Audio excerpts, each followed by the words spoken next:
By Rosemary Sutcliff, Chapter 3. Now, if you remember at the end of the last chapter, there were rumors of a druid, and he saw the Craddock's spear had feathers, and under the feather was blood of his father, and that's been going on in his mind. There was presumably his wife, who had kind of a very wary, and there was just weird stuff in the air. Just very strange feelings of what we might call foreboding. Chapter 3 is called Attack. In the dark hour before the dawn, 2 nights later, Marcus was roused out of his sleep by the duty centurion. A pilot lamp always burned in his sleeping cell against such an emergency, and he was fully awake on the instant. "What is it, centurion?"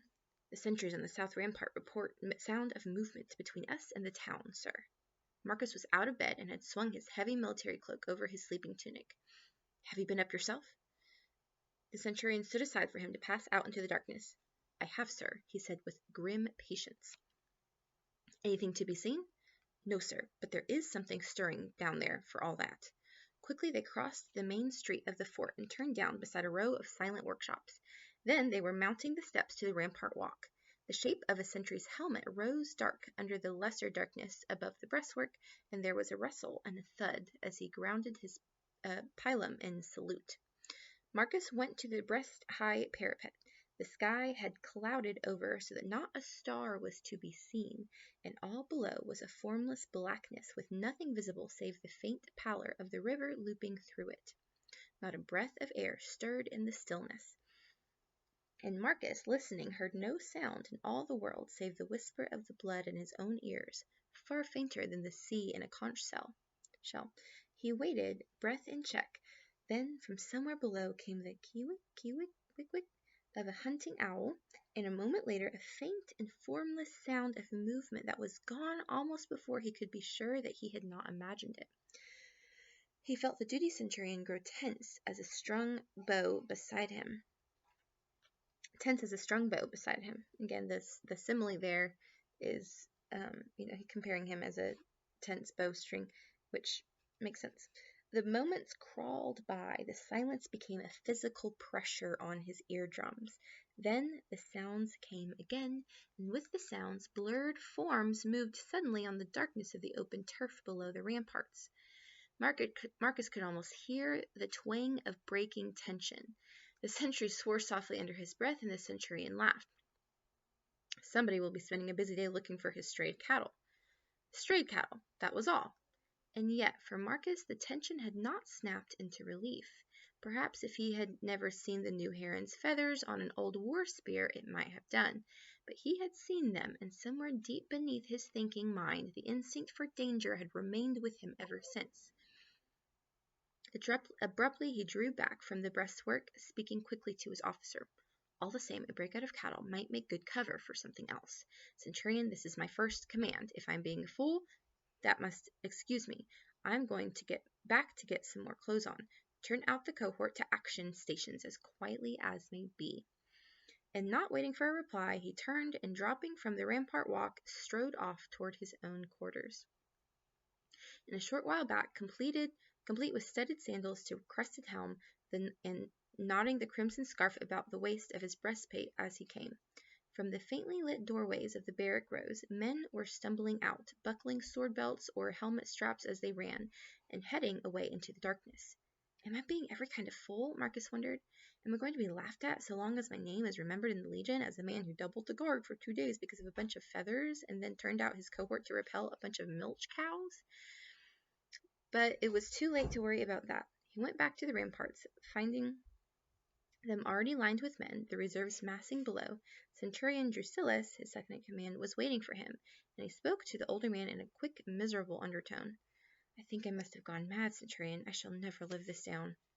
"Better to be a laughing-stock than lose the fort for fear of being one," returned the centurion. "It does not pay to take chances on the frontier, and there was a new moon last night." Marcus had no need to ask his meaning. In his world, the gods showed themselves in new moons, in seed time and harvest, summer and winter solstice, and if an attack were to come, the new moon would be the time for it. Holy war. Hilarion had understood all about that. He turned aside to give an order. The waiting moments lengthened. The palms of his hands were sticky and his mouth uncomfortably dry. The attack came with a silent uprush of shadows that swarmed in from every side, flowing up to the turf ramparts with a speed and impetus that, ditch or no ditch, must have carried them over into the camp if there had been only the sentries to bar the way. They were flinging brushwork bundles into the ditch to form causeways. Swarming over, they had poles to scale the ramparts. But in the dark, nothing of that could be seen, only flowing up and over like a wave of ghosts.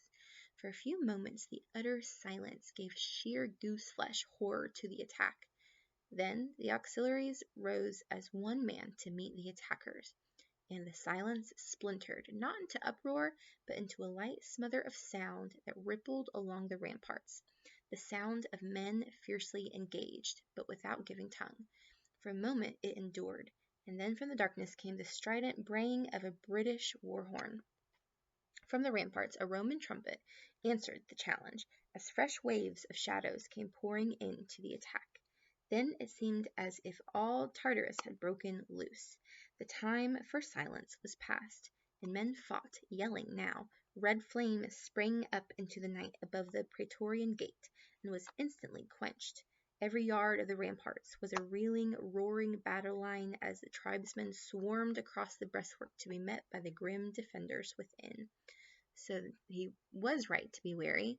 There was, the cattle loose was a cover for all, it seems like all the local tribesmen are coming to attack. And thankfully he was smart enough to get all his men up to defend it, because if not, they would have just totally come and destroyed them all. And it's fascinating because at first it was quiet, and at first it was almost completely silent, and then they came, and at first the conflict was quiet, and then the horns go off, and then everyone's yelling, and it's loud, and you see the fire, and it's like quite an intense moment. How long it lasted, Marcus never knew, but when the attack drew off, the first cobweb light of a gray and grizzling dawn was creeping over the fort. Marcus and his second in command, so it's dawn is just beginning.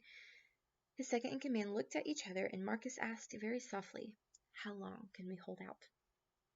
"For several days, with luck," muttered Drusillus, pretending to adjust the strap of his shield. "Reinforcements could get to us in 3, maybe 2, from Durinum," Marcus said, but there was no reply to our signal. "Little wonder to that, sir. To destroy the nearest signal station is an obvious precaution. No cresset could carry the double distance in this murk. Mithras grant it clears enough to give the smoke column a chance to rise." But there was no sign of anxiety in the face of either of them when they turned from each other, and an instant later, the older man to go clanging off along the stained and littered rampart walk, Marcus to spring down the steps into the crowded space below. He was a gay figure, his scarlet cloak swirling behind him. He laughed and made the thumbs up to his troops, calling, "Well done, lads, we will have breakfast before they come on again." So he and his second commander whispering, like, how can we hold out? Can we get help? But, the signal fires, they have stations where they can see the other one and get information passed, but they obviously took one of those out. So he's like, I don't know what's going to happen, but they keep that uncertainty themselves. And to his men, he's like, yeah, good job, guys. The thumbs up was returned to him. Men grinned, and here and there a voice called cheerfully in reply, as he disappeared with Centurion Paulus in the direction of the Praetorium. No one knew how long the breathing space might last, but at least it meant time to get the wounded under cover and an issue of raisins and hard bread to the troops. So the fighting has paused for a minute, but he knows it's going to continue, and that gives him time to get their wounded in a safe place. Marcus himself had no breakfast, and he had too many other things to do, too many to think about, amongst them the fate of a half-century under Centurion Galba, now on patrol and due back before noon. So he has a half-century that's out, and he's supposed to come back. He doesn't know what's going to happen with them. Of course, the tribesmen might have dealt with them already, in which case they were beyond help or the need of it. But it was quite as likely that they would merely be left to walk into the trap on their return and cut to pieces under the very walls of the fort. Oof. Marcus gave orders that the cresset was to be kept alight on the signal roof, that at least would warn them that something was wrong as soon as they sighted it. He ordered a watch to be kept for them, and sent for Lutorius of the cavalry and put the situation to him. If they win back here, we shall of course make a sortie and bring them in. Muster the squadron and hold them in readiness from now on. That is all. So again, they have men that are outside, and he's expecting them to come back. And he's trying to do everything he can to make sure they're able to. There was nothing more that Marcus could do about this threatened patrol, and he turned to the score of other things that must be seen to. It was full daylight before the next attack came. Somewhere a war horn brayed, and before the wild note died, the tribesmen broke from cover, yelling like fiends out of Tartarus as they swarmed up through the bracken, heading for the gates this time, with tree trunks to serve as rams, with firebrands that gilded the falling muzzle and flashed on the blade of sword and heron-tufted war spear. So more spears that have feathers. On they stormed, heedless of the Roman arrows that thinned their ranks as they came. Marcus, standing in the shooting turret beside the Praetorian gate, saw a figure in their van, a wild figure in streaming robes that marked him out from the half-naked warriors who charged behind him. Probably the druid, if I had to guess.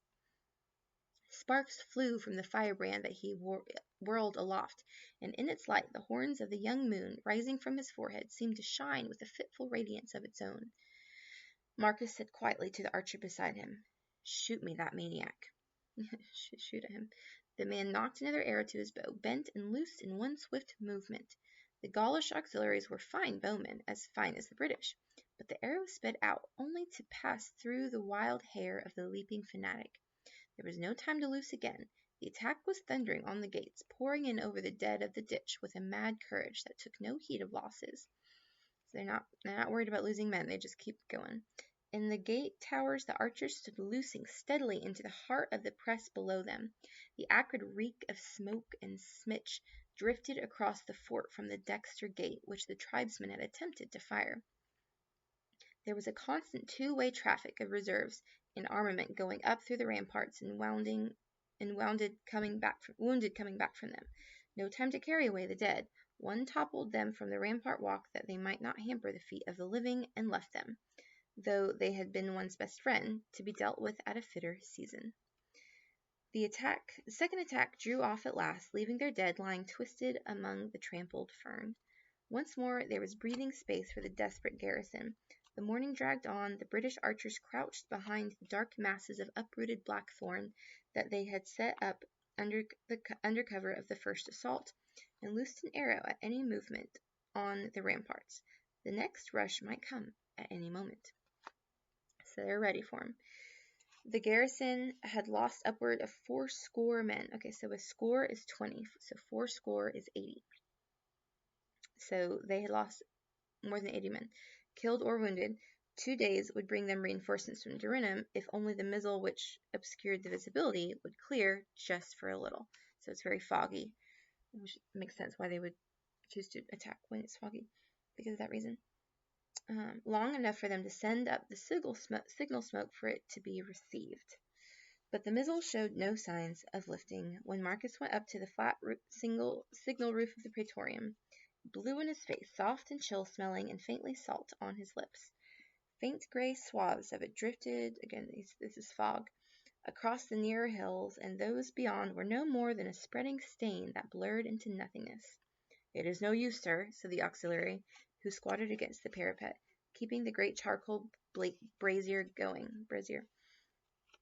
Marcus shook his head. Had it been like this when the 9th Legion ceased to be, he wondered? Had his father and all those others watched as he was watching now for the far hills to clear so that a signal might go through? Suddenly he found that he was praying as he had never prayed before, flinging his appeal for help up through the gray to the clear skies that were beyond. "Great God Mithras, slayer of the bull, lord of the ages, let the mists part and thy glory shine through. Draw back the mists and grant us clear air for a space, that we go not down into the darkness. O God of the legions, hear the cry of thy sons. Send down thy light upon us, even upon us, thy sons of the 4th Gaulish cohort of the 2nd Legion." He turned to the auxiliary, who knew only that the commander had stood beside him in silence for a few moments, with his head tipped back as though he was looking for something in the soft and weeping sky. "All we can do is wait," he said. "Be ready to start your smother at any moment." And swinging on his heel, he rounded the great pile of fresh grass and fern that lay ready near the brazier, and went clattering down the narrow stairway. Centurion Fulvius was waiting for him at the foot with some urgent question that must be settled, and it was some while before he snatched another glance over the ramparts. But when he did, it seemed to him that he could see a little further than before. He touched Drusillus, who was beside him, on the shoulder. "Is it my imagining, or are the hills growing clearer?" Drusillus was silent a moment, his grim face turned toward the east. Then he nodded. "If it is your imagining, it is also mine." Their eyes met quickly with hope that they dared not put into any more words. Then they went each about their separate affairs. But soon others of the garrison were pointing, straining their eyes eastward in painful hope. Little by little the light grew, the mizzle was lifting, and ridge behind wild ridge of hills coming into sight.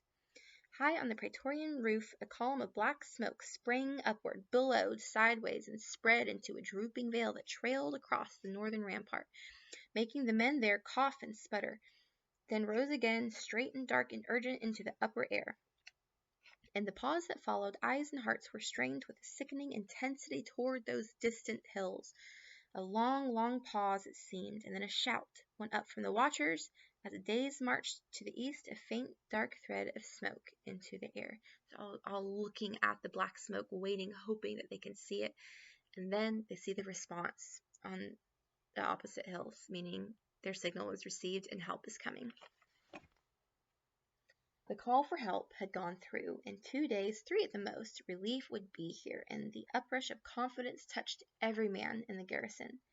Barely an hour later, word came back to Marcus from the northern rampart that the missing patrol had been sighted on the track that led to the sinister gate, so they're not all dead, which is good. He was in the praetorium when this word reached him, and he covered the distance to the gate as if his heels were winged.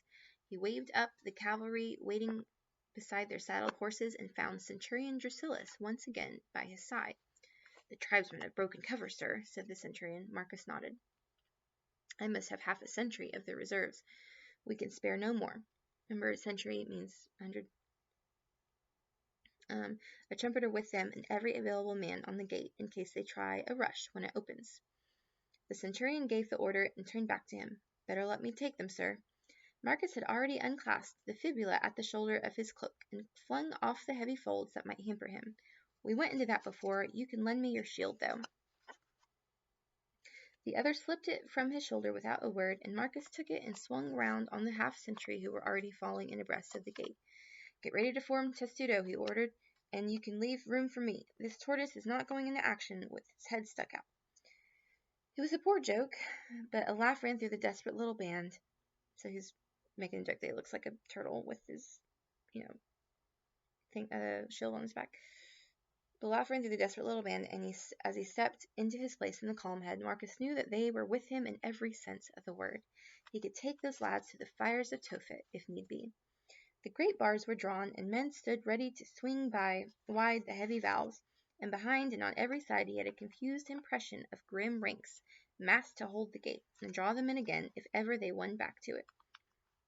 "Open up," he ordered, and as the valves began to swing outward on their iron-shod posts, "Form testudo!" His arm went up as he spoke, and through the whole column behind him he felt the movement echoed, heard the light kiss and click of metal on metal as every man linked shield with his neighbor to form the shield roof which gave the formation its name.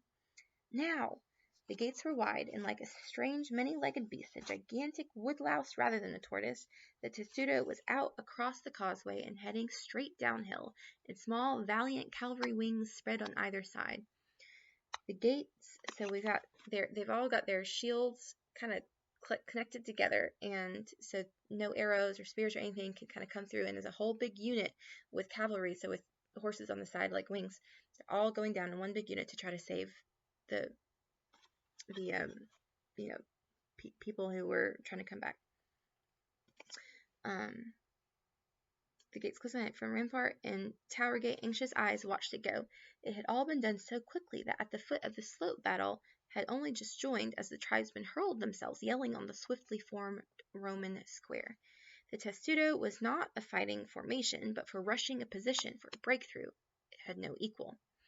Also, it had a strange and terrifying aspect that could be very useful. Its sudden appearance now, swinging down upon them with the whole weight of the hill behind it, struck a brief confusion into the swarming tribesmen. Only for a moment. So it's not a fighting formation because you can't fight through it, but it's because you're completely covered, there's no way you can see in order to fight. But it's really good on, like, for rushing a position, which is what essentially they're doing now.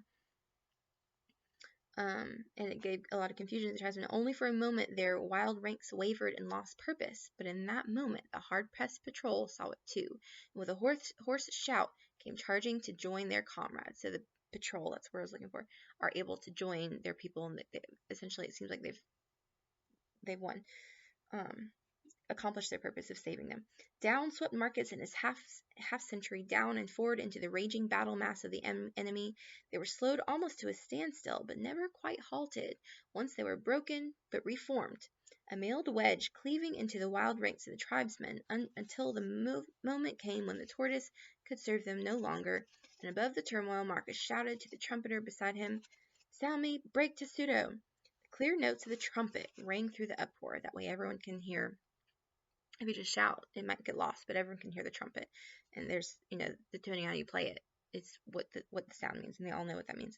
The men lowered their shields, springing sideways to gain fighting space, and a flight of pylons hurtled into the swaying horde of tribesmen, spreading death and confusion wherever the iron heads struck.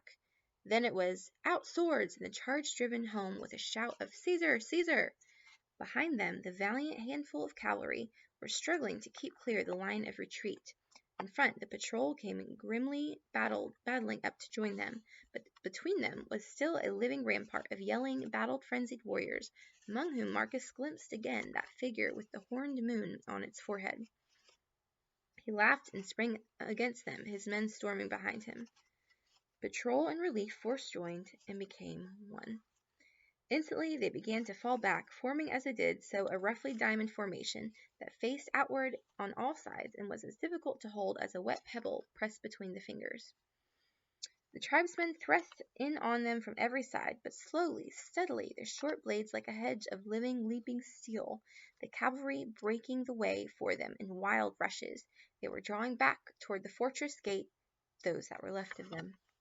Back and back, so they're trying to press back now. They're surrounded, but they're using their formations, Diamond One, to get back while still fighting. And suddenly the press was thinning, and Marcus on the flank snatched one glance over his shoulder and saw the gate towers very near, the swarming ranks of the defenders ready to draw them in. And at that instant there came a warning yelp of trumpets and the swelling thunder of hooves and wheels as round the curve of the hill toward them, out of cover of the wood shore, crept a curved column of chariots. Some small wonder that the press had thinned. So he sees the chariots, and I'm wondering if it's from from Cradock, his hunter friend. The great battle wains had long been forbidden to the tribes, and these were light chariots such as the one Marcus had driven 2 days ago, each carrying only a spearman beside the driver. But one horrified glance as they hurtled near behind their thundering teams was enough to show the wicked, whirling scythe blades on the weir hubs of the wheels. So the wheels have blades on them, scythe blades. Close formation, now that their pylons were spent, was useless in the face of such a charge. Again, the trumpets yelped in order, and the ranks broke and scattered, running for the gateway, not in any hope of reaching it before the chariots were upon them, but straining heart and soul to gain the advantage of the high ground. To Marcus, running with the rest, it seemed suddenly that there was no weight in his body, none at all. He was filled through and through with a piercing awareness of life and the sweetness of life held in his hollowed hand to be tossed away like the shining balls that the children play with in the gardens of Rome. So we've got this huge chariot with swords spinning on the sides, and people ready to kill everyone, rushing at them. And so they're just trying to get as high up as they can to have the high ground. At the last instant, when the charge was almost upon them, he swerved aside from his men, out and back on his tracks, and flinging aside his sword, stood tensed to spring full in the path of the oncoming chariots. In the breath of time that remained, his brain felt very cold and clear, and he seemed to have space to do quite a lot of thinking. If he sprang for the heads of the leading team, the odds were that he would merely be flung down and driven over without any check of the wild gallop. His best chance was to go for the charioteer. If he could bring him down, the whole team would be flung into confusion, and on that steep scarp the chariots coming behind would have difficulty in clearing the wreck. It was a slim chance, but if it came off, it would gain for his men those few extra moments that might mean life or death. For himself, it was death. He was quite clear about that. So he's willing to risk his life to save his men to try to kill the charioteer so that with enough confusion, most of his men can make it to safety behind the walls. They were right upon him. A thunder of hooves seemed to fill the universe, black manes streaming against the sky.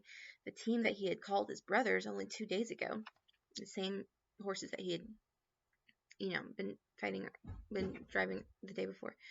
He hurled his shield clanging among them and sidestepped, looking up into the gray face of Cradock, the charioteer, his hunter friend.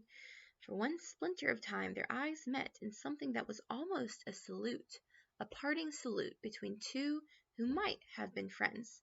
Then Marcus leapt in under the spearman's descending thrust, upward and sideways across the chariot bow. His weight crashed in on the reins, whose ends, after the British fashion, were wrapped around the charioteer's wrist, throwing the team into instant chaos. His arms were around Cradock, and they went half down together. His ears were full of the sound of rending timber and hideous scream of a horse. Then sky and earth changed places, and with his hold still unbroken, he was flung down under the trampling hoofs, under the scythe-bladed wheels, and the collapsing welter of the overset chariot. The jagged darkness closed over him.